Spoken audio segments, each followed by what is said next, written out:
بسم اللہ الرحمن الرحیم۔ السلام علیکم ورحمۃ اللہ وبرکاتہ۔ 700 ارب بھی مانگو اللہ پاک دیں گے۔ سورۃ اخلاص کا نایاب وظیفہ 800 سال پرانی کتاب سے ملا۔ محترم ناظرین، ماہ شوال کے اس بابرکت دن میں اس تصویر کا جو خاص عمل میں آپ کے ساتھ شیئر کرنے جا رہا ہوں، یہ شوال کے اس بابرکت دن کے حوالے سے ہے۔ اس دن یہ وظیفہ کر لینا انشاءاللہ آج کے اندر ہی معجزہ دیکھنا۔ کافی لوگ ایسے ہیں جو وظیفہ کر کے تھک گئے ہیں لیکن ان کو کامیابی نہیں ملتی۔ ان کے راستے میں اس طرح کی رکاوٹیں ہیں، اس طرح کی بندشیں ہیں، تو ان کے لیے یہ عمل ہے وہ اس وظیفے کو کر لیں۔ انشاءاللہ اللہ پاک ایسا معجزہ فرمائیں گے، اللہ پاک ایسا کرم فرمائیں گے، آپ کی تمام مشکلات، تمام پریشانیاں ختم ہو جائے گی۔ حدیث ہے کہ نبی کریم صلی اللہ علیہ وآلہ وسلم نے فرمایا، مسلمانوں میں سے جو اللہ کے دین کی مخالفت کرے اسے قتل کر دو، کیونکہ مرتد کی سزا قتل ہے، اور جو شخص لا الہ الا اللہ محمد الرسول اللہ کہے، مواخذہ کرنے کا کسی کو کوئی حق نہیں، مگر کوئی شخص حد کو پہنچنے والے جرم کو ارتکاب کرے گا، اس پر حد قائم کی جائے گی۔ منتظر درجہ بالا حدیث نبوی سے معلوم ہوتا ہے کہ توحید و رسالت کے اعلان کے طور پر عہد نبوی میں لا الہ الا اللہ محمد الرسول اللہ کے الفاظ استعمال ہوتے تھے۔ سورۃ اخلاص کا یہ وظیفہ انتہائی خاص اور مجرب وظیفہ ہے۔ اس کے بعد خود معجزہ دیکھ لینا۔ اس وظیفے کو ہر گزر مت چھوڑنا۔ خدا کی قسم جتنی دولت چاہو گے انشاءاللہ اللہ پاک اپنے وسیع خزانوں سے عطا کریں گے۔ یہ سورۃ اخلاص کا وظیفہ ہے، بے حد قیمتی ہے۔ اس سورۃ اخلاص کو بتائے گئے طریقوں کے مطابق کر لو، جو مانگو گے ایک دن میں ملے گا۔ آزمودہ وظیفہ ہے۔ جنہوں نے یہ وظیفہ اپنی زندگی میں کر لیا، اس کو پوری زندگی دولت کی، رزق کی کبھی بھی کمی نہیں رہتی۔ جتنا ان لوگوں نے مانگا اس سے کئی زیادہ اللہ پاک نے انہیں عطا کر دیا۔ اللہ پاک کا ارشاد ہے، ترجمہ کہہ دیجئے کہ بے شک میرا رب ہی اپنے بندوں میں سے جن کے لیے چاہے رزق کشادہ کر دیتا ہے اور ان کے لیے چاہے تنگ کر دیتا ہے، اور جو کچھ تم اللہ کی راہ میں خرچ کرتے ہو اللہ اس کا پورا بدلہ دے گا، اور وہ سب سے بہتر رزق دینے والا ہے۔ آج ایک ایسا وظیفہ بتانے جا رہے ہیں جن کے پڑھنے سے رزق کی تنگی ختم ہو جائے گی، بے روزگاری نہیں رہے گی، اور اگر کاروبار ہے تو اس میں ایسی برکت آئے گی کہ پھر سنبھالنے سے بھی نہیں سنبھالے گا۔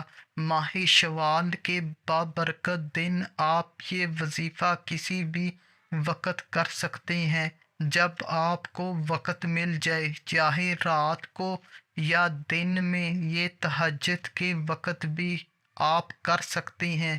آپ نے یہ وظیفہ باوضو ہو کر مصلی پر بیٹھ کر محمد صلی اللہ علیہ وآلہ وسلم کی ذات پر 7 یا 11 بار درود پاک پڑھنا ہے۔